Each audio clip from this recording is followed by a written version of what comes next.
Boston Celtics say they're going to focus on themselves, which means they're not that worried about the Hawks. We'll talk about that. Shooting variance, the Hawks, if they made a couple of shots, maybe the game one would have been a little bit different. And should the charge be banned? We're going to talk about it all right now on the Locked On Celtics podcast.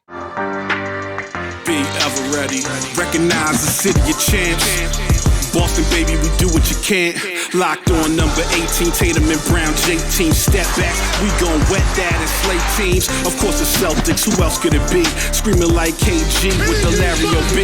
Karalis above average, assessing the team status. Best daily pod, no cap, salary matching. Clutch like Bird the DJ, keep John on replay. Prime time, dapping up the truth on the sideline. Raining J's, how it started, raising banners, how we finished. Locked on Celtics pod, home of the winners. B. Hey there, welcome back to the Locked On Celtics podcast right here on the Locked On Podcast Network, where it's your team every day, and I'm here for you every day with a free, fresh podcast dropped directly to your device, especially if you're a subscriber. Actually, only if you're a subscriber. If you're not subscribed, it doesn't go to your device. So subscribe wherever you get your podcast. Let me know what you think in the comment section of the YouTube page, where you can go and hang out and have a conversation and just have some fun there. The show on YouTube is a lot of fun for me. I'm John Karalis, by the way. I used to play ball once upon a time, and now I cover the Celtics for Boston Sports Journal. Today, later on, Giannis got hurt, Morant got hurt. It's happened to Jayson Tatum a couple of times where somebody went to step in and take a charge. And there's a big push to say ban the charge, which guys on the Celtics, not so much. It's kind of an interesting phenomenon going on there. Second segment, we're going to talk about shooting variance. Can the Hawks change the dynamic of the game by just hitting more shots? And we'll start, though, with, I think, a really funny element of the Celtics more focusing on themselves than anything. First, today's show is brought to you by Gametime. Download the Gametime app, create an account, and use the promo code LOCKEDONNBA for $20 off your first purchase. Last-minute tickets, lowest price, guaranteed. Let's bring in Tom Westerholm. I think I have my headphones on backwards with the left-right. So now I can hear Tom, because if I don't have it the other way, Tom, everything you say goes backwards. I don't know if you know that. Oh, science. Yeah. It's okay, cool. A complicated phenomenon there. So, there's a real ripping recipe for lentil soup when Tom speaks backwards. Anyway, let's start with the Celtics. I am known for my lentil soups. The Celtics in practice, they're asked, hey, so what's the primary focus today? And Joe's like, well, we're kind of focusing on ourselves as much as we're focusing on the Hawks, which Tom tells me they don't give a damn about what the Atlanta Hawks are going to do. They're not worried about, hey, they did this and that well. We want to make sure that we're handling their switches, or we're, worried the way they set those pick and rolls. We're really worried about Capella rolling that. No. They're focusing on themselves, because anything that went wrong in game one was self-inflicted. It was basically, hey, we're the ones who screwed up. The Hawks didn't do a thing that made us concerned, so we're focusing on ourselves. I mean, this is the thing that makes losing the first game that difficult for the Hawks, especially where they didn't prove anything wrong, right? Like, they didn't show the Celtics anything that they could flip back on the Celtics, or they didn't show the Celtics anything where the Celtics have to make adjustments. None of that stuff happened. And now for the Hawks, they're in such a tough position because the Celtics don't have to do any resetting. Like, they can just run it back a second time, pretty much exactly the same way they did it the first time. And they can keep doing that until Atlanta makes them change it up. Right. And that's, like, at some point the Hawks might do that. At some point the Hawks might do some things where the Celtics are like, okay, yeah, we need to do X, Y, or Z. We need to, do something different so we don't give up so many offensive rebounds. We need to defend Trey Young differently. Something like that could happen in the future, but it hasn't yet, and we're already through one game. Yeah. And like that's a tough situation to be in if you're the Hawks. So I mean, I took it the same way, right? It's just like, yeah, I mean, we're focused on ourselves because there's just like ourselves are plenty good enough for this series. Like, as currently constructed, we are good to go. So that's that. I think you took it the right way, man. I don't think there's a lot to worry about here. Yeah. And I'm trying. I'm really trying. I know, man. I am too. I am really trying to find a way. I'm not really trying to find a way with Trey. I'm mostly just trying to find, oh man, Okongwu, that guy's good. Yeah. No, I think we're both. I got to start a list of players that I'm just like, whatever. Now, Joel Embiid is not on that list because I acknowledge that Joel Embiid is really, really good. He's on a similar, maybe a variant of this list where I'm like, I don't respect him, but I acknowledge his greatness. I just don't think that I think he's a front runner. I think when things are going bad, he's not pulling out of it. When things are going great, he's MVP. Trey, I have no respect for. I just don't have. I can acknowledge the passing and all that stuff. The same thing I said in the post game.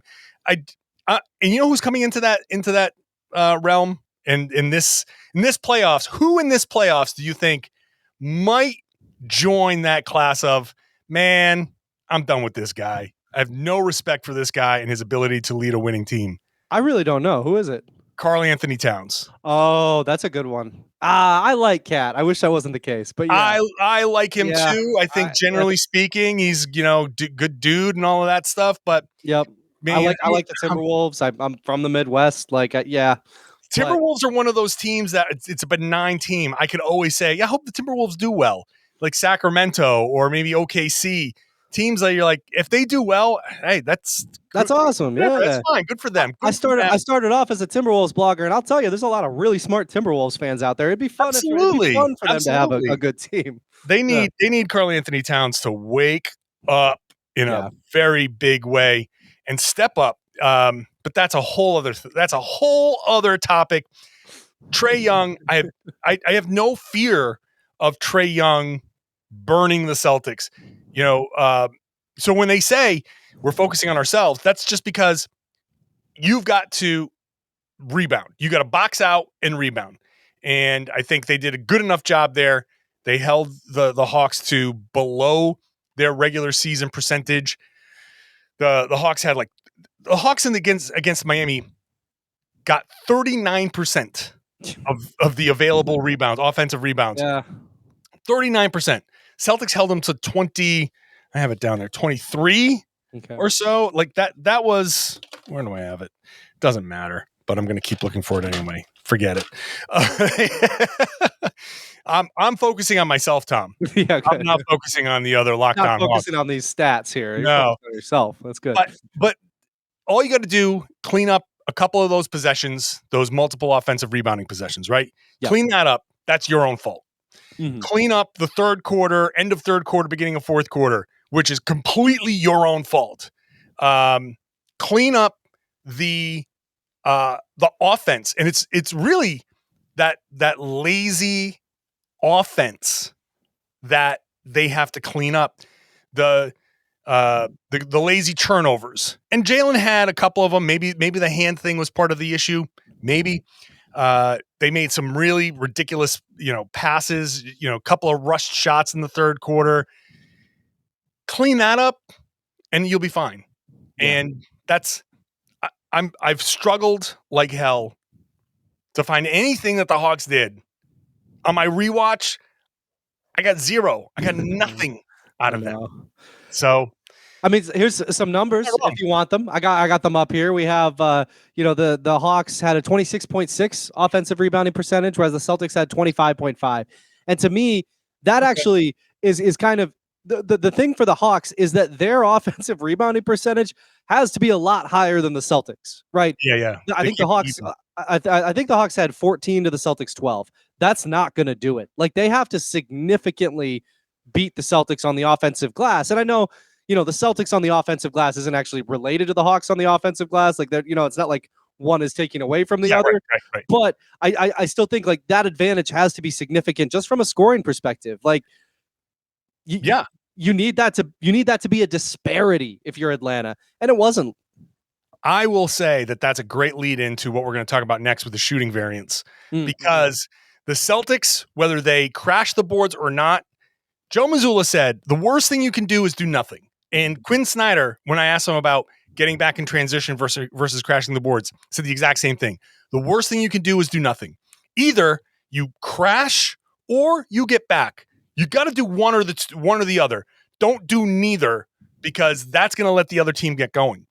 And getting going is the next topic of conversation with the shooting variance and how the Celtics can allow the Hawks to get going. We'll talk about that next. First, let's talk about Gametime. Today's show brought to you by Gametime. I know that it's very easy. It's funny. Suichi Chirata of Mass Live was sitting there the other day because he's was trying to get tickets to this the Red Sox Angels homestand. He was refreshing, trying to get tickets. Last minute tickets to a sporting event or a concert. It's a thing that a lot of people do. You don't plan that out in advance all the time. Buying these tickets to the last minute can be very easy with the Gametime app. Gametime has flash deals and last minute ticket sales. Easy to find and buy tickets for every kind of event in your area. Whether it's sports, theater, whatever show out there, if there are tickets to be sold, you can probably find it on the Gametime app. You get an image of your seat view so you know what you're getting. And the lowest price guarantee, event cancellation protection, job loss protection, it's all there. So you don't have to plan months in advance. Gametime has ticket deals now, right up to the day of the event. Gametime guarantee means you'll always get the best price. If you find tickets in the same section and row for less, Gametime will credit you 100%, 110% of the difference. So download the Gametime app, create an account, use the code LOCKEDONNBA for 20% off your first purchase. Terms apply. Again, create an account and redeem the code LOCKEDONNBA for $20 off. $20 off. Did I say percent? Because it's dollars off. $20 off with the code LOCKEDONNBA. Download Gametime today. Last minute tickets, lowest prices guaranteed. Thanks for making Locked On Celtics your first listen every day. Tomorrow is game day, so tomorrow's podcast will be the post-game podcast. And then the next day is Howard Beck, who will join to talk about the first two games. So this is the Tuesday podcast. Wednesday podcast is post-game. Thursday podcast is Howard Beck. So make sure you're subscribed to Locked On Celtics. Tom, the defense was pretty good, but the Hawks also missed shots in game one. And there was a stretch where in the second quarter, Trey Young, DeAndre Hunter, DeJounte Murray, Sadiq Bey all miss open or wide open shots. In that span of time, the Celtics lead grew from 14 to 25. It's conceivable that you make a couple of those shots, the lead doesn't grow to 30 at halftime. Right. Now, that doesn't mean that the Celtics don't win. In fact, it might also mean that they come out, play hard in the third quarter, build the lead to 30 and at the end of the third quarter, and then coast. But regardless, the halftime lead was 30, and the Hawks, from the Hawks' perspective, you can say, if we just made a few shots and we kept it close, and it was like 10 or so, 10 to 15, come out strong in the third quarter, you got yourself a game. And from a Celtics perspective, if you're just covering all your bases, this is something you want to prevent. You want to prevent them from getting their shooting touch. So I do think, and I asked Joe Mazzulla, I said yesterday on the podcast I was going to ask Joe Mazzulla about this, and he agreed. They got some good looks from three. And he said, when we're not organized and disciplined on the offensive end, they're able to get out in transition. So I think a lot of that has to do with how we manage that. Third quarter, what happened? They started making shots because the Celtics were disorganized on offense. And so I think the Celtics, again, tying it to the theme of the first segment, focus on yourself, run your good offense, and then you'll see the Hawks missing shots, because I think why they missed a lot of those shots, Tom, was they were trying to answer the Celtics in a lot of ways versus just trying to run offense.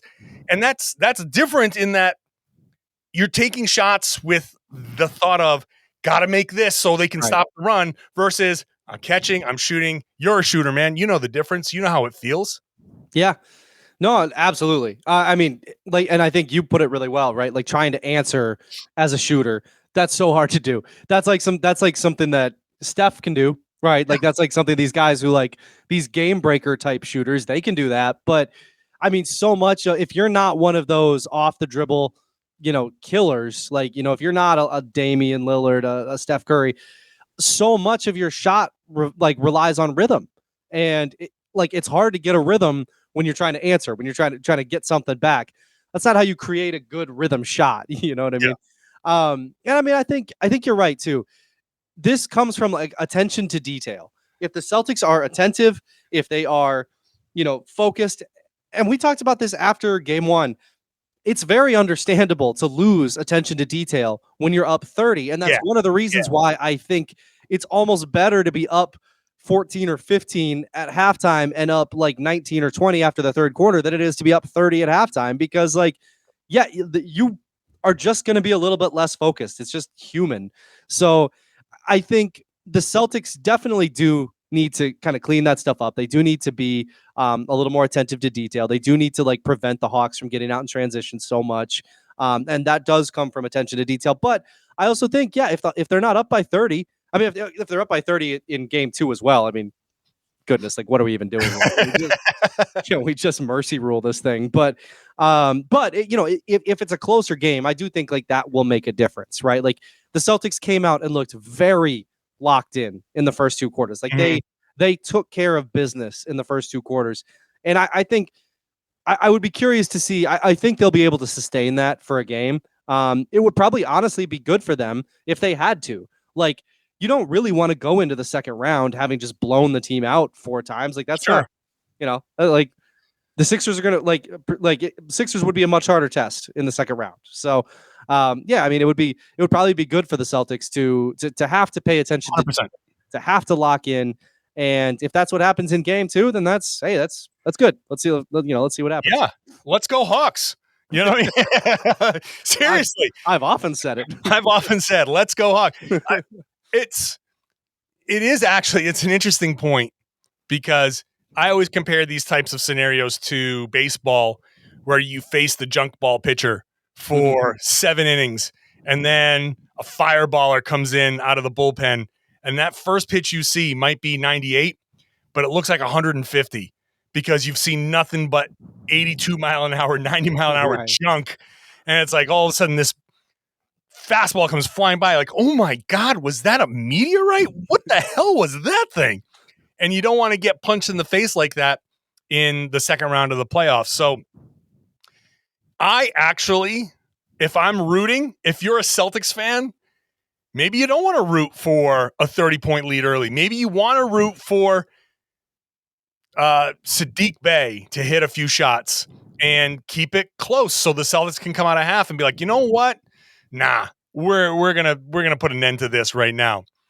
Ultimately, it's like we've been saying, when you get up that big, when you know you're that much better, and when the coach can't even bring himself to, when he gives his BS answer, to give it in a way that actually shows any respect for the team. And I don't want to say that Joe is being disrespectful to the Hawks, but it's very obvious that they're not worried about anything that the Hawks are doing. It is a little bit of a concern that they're going to come out unfocused. So, hey, maybe some of that disorganization is something that they can fight through and win game 2. What I think is going to happen is they're going to come out strong again. It's going to be kind of similar now. And game 3 is where maybe the Hawks get their shots to fall, and it's going to be the gentleman's sweep, let's say. And hey, congratulations to the Celtics for that. I think the Celtics front office might actually want that extra game. Be like, hey guys, let's just do one more. Let's get one more gate out of this. We got some luxury taxes to pay. Yeah. So let's go Hawks, right?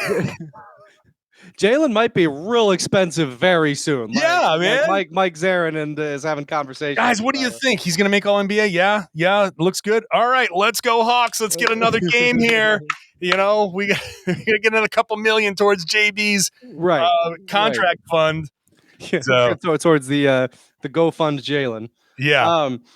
I will say, I do think that like it probably doesn't play to the Celtics' favor that that last game was kind of so easy that they had control of it. Like I think it's very plausible, like you said, right? Like shooting variance happens. The Hawks very well might come out, make a few more shots, put a little bit more pressure on. It's just that like in this series, it just feels like if the Celtics feel pressure, they'll buckle down. And if they buckle down, it's a problem based on all the matchup stuff. So I don't think the game, who knows? I don't think game 2 is going to be a blowout like game 1 was, but I still do think that, If it's not a blowout, then it'll Not bad. Yeah, not a bad thing, and it might become a blowout toward the end. I don't know. Man, we're trying. Man. We're We are trying, man. here. I'm We're not even really trying. I'm not even trying to be a jerk. I'm right.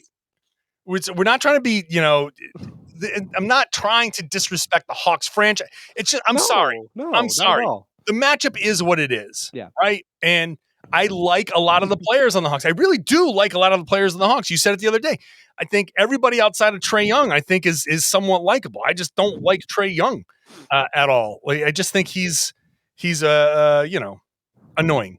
All right. Well, we're so disrespectful of the Hawks. We can't even get a full podcast out on them. Up next, the block charge thing, which, hey, that's happened to Jayson Tatum before. So there is a Celtics connection. We'll talk about that in just a minute. First, let's talk about PrizePicks. Daily fantasy done right. Daily fantasy made easy, because it's not you against the experts. It's not you against the dude with a bunch of machines who says, I'm going to make daily fantasy my job. No, you want to have fun. So PrizePicks does projections, and projections on every sport that you can think of. So many sports that it's impossible for you to know what you're talking about in all of the sports that they cover. So all you need to know is the sport that you want, it's there on PrizePicks. You pick 2 to 6 players, and if you get correct above or below the projection, then you can get up to 25 times your money. That's pretty good. It's just you, just the projections, and entries can be made in 60 seconds or less. So if you started by the time when I started talking, you'll be done by the time I'm done talking. Safe, fast withdrawals. You want your money. When you win, you'll get it. You'll get it fast. Currently operational in over 30 states and Canada. So download the PrizePicks app, go to prizepicks.com, and sign up to play daily fantasy sports. First-time users, you get a 100% instant deposit match of up to $100 with the promo code LOCKEDON. Whatever you deposit, between $1 and $100, make that initial deposit count, because PrizePicks will give you that same amount back. But you got to use that promo code LOCKEDON. Promo code LOCKEDON at sign up gets you an instant deposit match of up to $100. Sunday night in the NBA saw 2 stars injured: Giannis Antetokounmpo and Ja Morant. Only Giannis and Ja got hurt on bang block charge plays. Yep. No big deal, right? Leading to a chorus of ban the charge. Now, earlier this season, like in the first game, I believe that it was the same kind of play on Jayson Tatum. He had just talked about, oh yeah, the left wrist is fine. I didn't need surgery, all that stuff. There's a bang play. He falls. Now his left wrist and his left thumb is taped up for the entire rest of the season. This play happens. It's entirely possible this play is going to happen 3 times in the game. It's probably going to be when Marcus Smart tries to take the charge. This is something that happens. Yep. Online fans are saying, ban the charge. Not all fans, but a lot of them are. But what's funny is, I said, oh, let me ask some of these guys, actual NBA players, coach, see what they say. To a man, they're like, no. You don't ban the charge. Like, that's a bang play. And it's effective, first of all, if you can draw the charge. Second of all, that when you're jumping in the air, you're taking a risk. You know that when you jump in the air, that's something that can happen. So can absolve the player of all the risks. So I don't know. Where do you fall on this, Tom? I am going to read you a quote that perfectly encapsulates where I fall on this. Man, I don't know. Injuries are part of the game. I feel like we make rule changes every year to how the game should be reffed and called and played, and I don't want to make too many changes. Man, this is basketball. People are going to get injured. People are going to take chances. When you jump in there, you take a chance. That's just the reality of the game. So I'd rather not see the game change, but we'll see. One, Malcolm Brogdon. Sign, like, word for word how I feel about this. Man, I don't know. I don't like seeing people get injured. I don't want to see anybody get injured. Mm-hmm. I also don't think we can't change everything. Right. The game's pretty good. Basketball, pretty good sport. Pretty good. This isn't baseball where there's like a gaping problem, and they have to institute a pitch clock and all this stuff that they just have to like.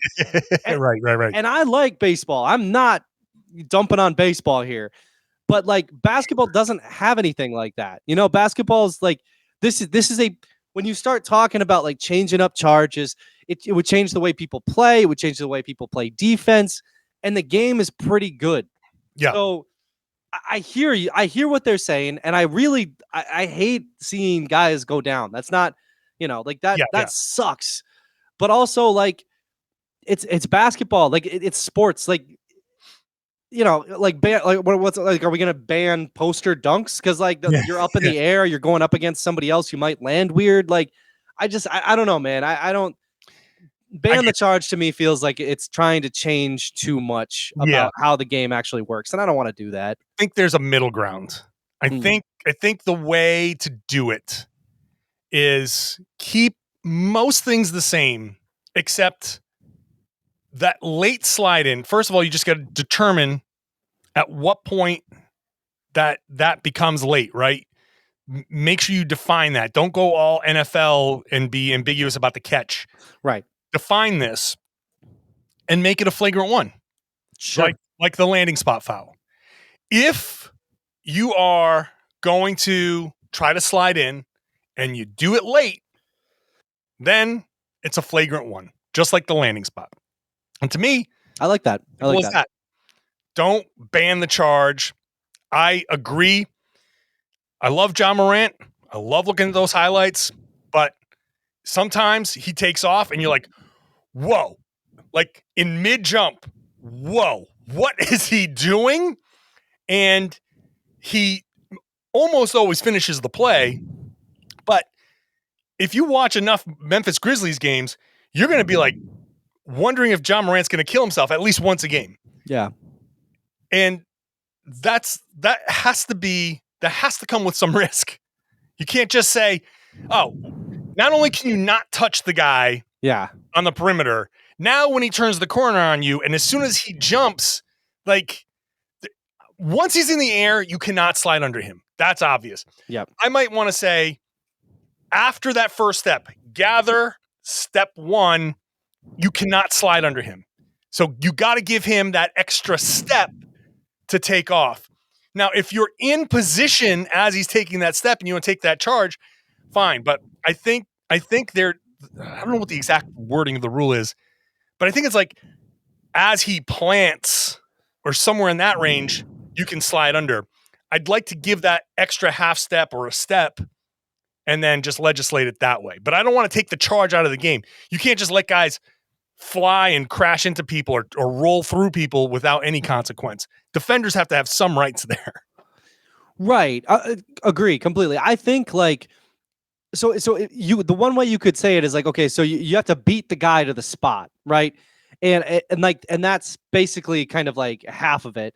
So if you beat the guy to the spot and you like he avoids you and kind of runs into your shoulder and you go down and it's a blocking foul, that can still be a blocking foul. Like if he, you know what I'm trying to say? Like if he got himself planted, it's just he wasn't in the right spot. Yeah, that can still be a block. But it's when he maybe got himself in front of you, but he was late, and like you said, he slid under you. It's the late one.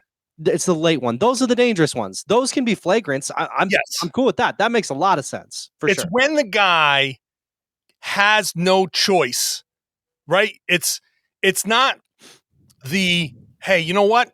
I'm taking off and whoever's in my way is in my way.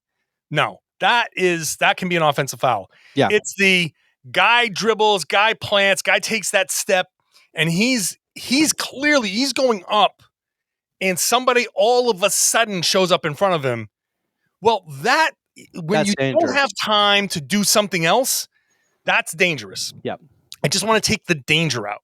But if the guy has time to pass, if the guy has reasonable time to like stop or avoid the contact, then that can be that. Then that's on the offensive player. I don't want it to just be like, I'm going to the rim, reckless abandon. And this applies to Jayson Tatum, who has been getting to the rim so much better this year. But you have to maintain some level of control. Yeah. And I don't want anybody to get hurt. And I don't want Jaylen or Jayson to get hurt because they're the most likely people to kind of get that kind of play.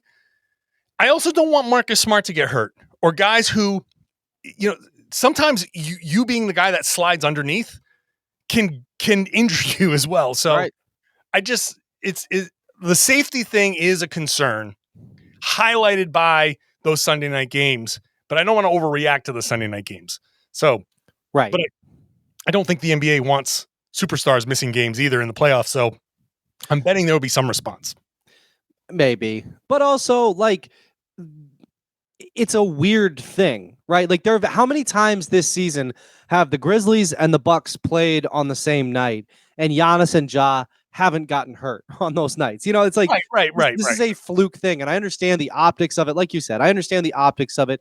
I understand that it's the first Sunday night of the NBA playoffs. Like that's a big deal. I understand that the optics of the first Sunday night of the NBA playoffs not going very well, those are tough. Like that you hate to see that, genuinely. No, yeah.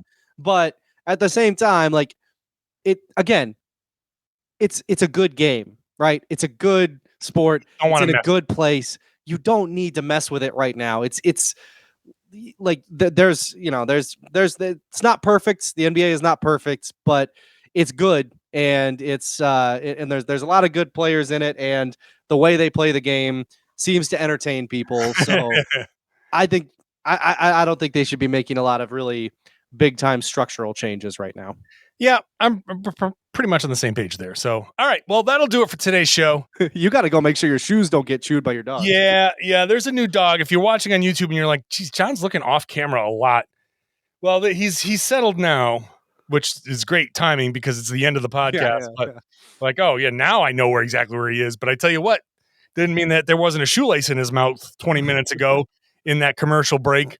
But hey, you got a lot of shoes that should not get chewed on. I have a great many shoes that, yes, if they did get chewed on, there might be intense sobbing. there might be.